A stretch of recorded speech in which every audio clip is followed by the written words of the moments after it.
Good evening and welcome to Banana Slug News. I'm Novella Janelza. And I'm Katrina Murillo.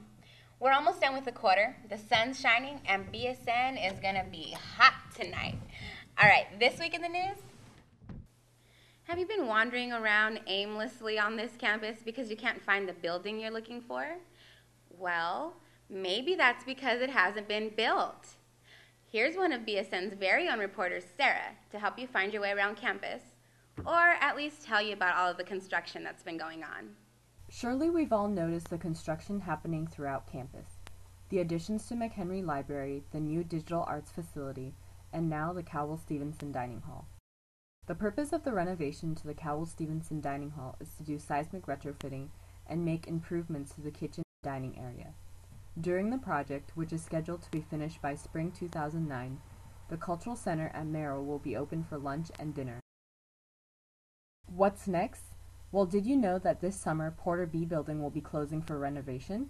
And as part of the project, the Porter Kresge Dining Hall will be closing in spring 2009, coincidentally enough when the Cowell-Stevenson Dining Hall is scheduled to reopen. Similar to the Cowell-Stevenson renovation, Porter is also being renovated to meet newly introduced seismic standards. We were able to talk with Mike Yamuchi Gleason, the College Administrative Officer of Porter and Kresge, for a little more information. Starting the 23rd of June, they're going to put the construction fencing around B building. And shortly after that, the plan at this point is they're going to wrap the entire building in plastic and begin the demolition. Definitely there'll be some impact because part of the issue, half the quad will be taken offline because of the fencing and people have to stay away from the building, B building. We will have fewer first-year students, so instead of our typical 450 first-year students, we'll have about 260. Hopefully we'll come back in the fall to lots of progress on all the numerous renovation projects on campus. Thanks, old pal. I'm sure you've all been keeping an eye on the 2008 presidential elections, but do you know about the elections that are taking place on campus right now? Here's Marie with everything you need to know. We're here at one of the many polling stations where students can vote online in the 2008 UCSC campus elections. The measures on this year's ballot include Measure 34. A yes vote on Measure 34 will add $4.14 to each student's quarterly fees to fund student media. We have 40-plus organizations here on campus, print, radio, broadcast, film organizations, by students, run by students, and they're all at risk right now for a lack of funding.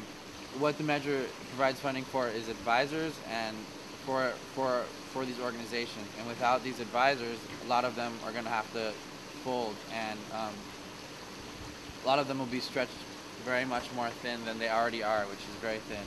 SCTV will be very directly affected by Measure 34. It's a matter of life or death for SCTV. So I would say every organization, from big newspapers, from City on a Hill Press and Fish Trap Live, to the smaller individual literary journals and every radio program, everything that has to do with student media, this measure directly affects. A yes vote on Measure 35 will add $5.20 to each student's quarterly fee to purchase and install green materials, implement green practices, and obtain a U.S. Green Building Council Leadership in Energy and Environmental Design Silver certification for the Cowell Student Health Center.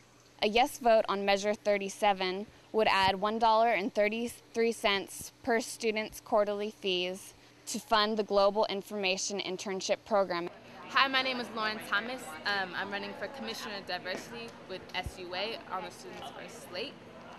Yes, in years past, they have had maybe one or two positions contested, but this particular year, every position is contested, that there's more than one candidate for every single position, which makes it a lot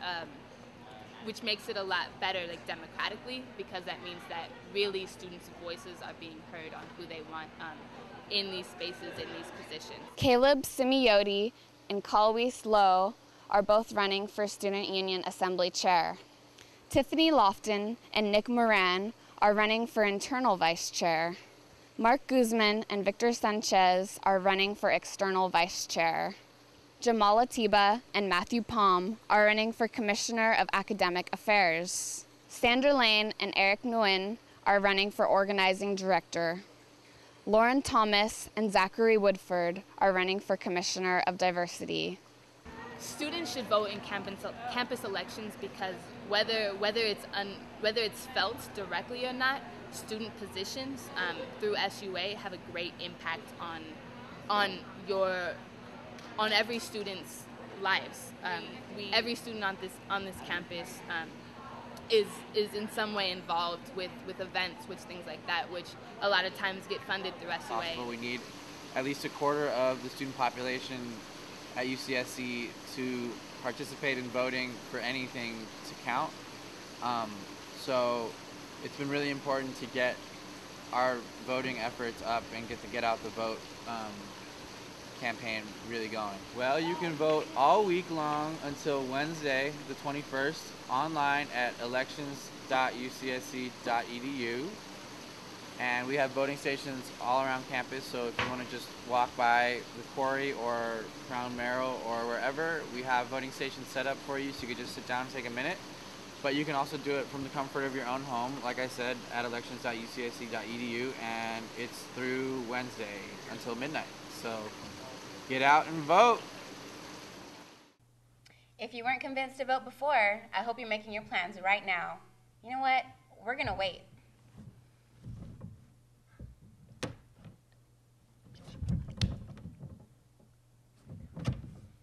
All right, that's enough time for you to write that down. Have you ever heard of the Columbian Research Complex? Here's Amina to give you the scoop on what this complex is all about. Here we are at the College 9 Master Lounge, just as the event Transnational Migrations and Movements, led by the UCSC student-led organization, Columbian Research Cluster, is about to start. But what exactly is this research cluster, and what does participants have to say about the event? Cuando los colombianos se reúnen, el sol sale. Estoy totalmente de acuerdo con todo lo que dices.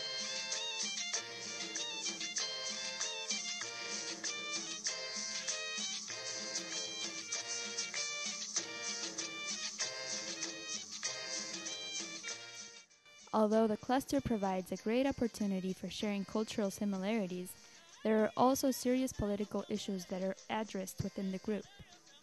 One of these issues is the internal war Colombia is currently facing.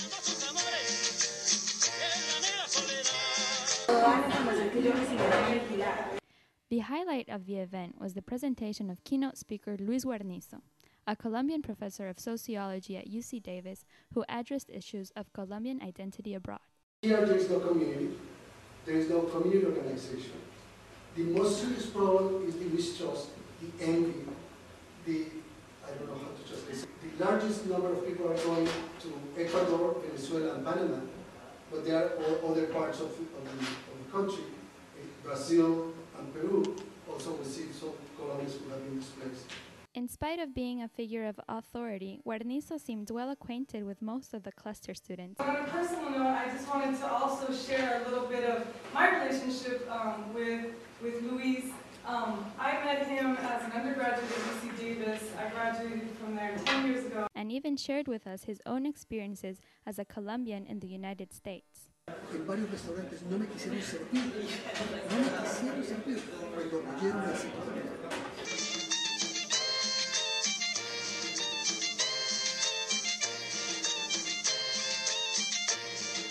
With food, camaraderie, and thoughtful conversations, the reunion ended on a festive note.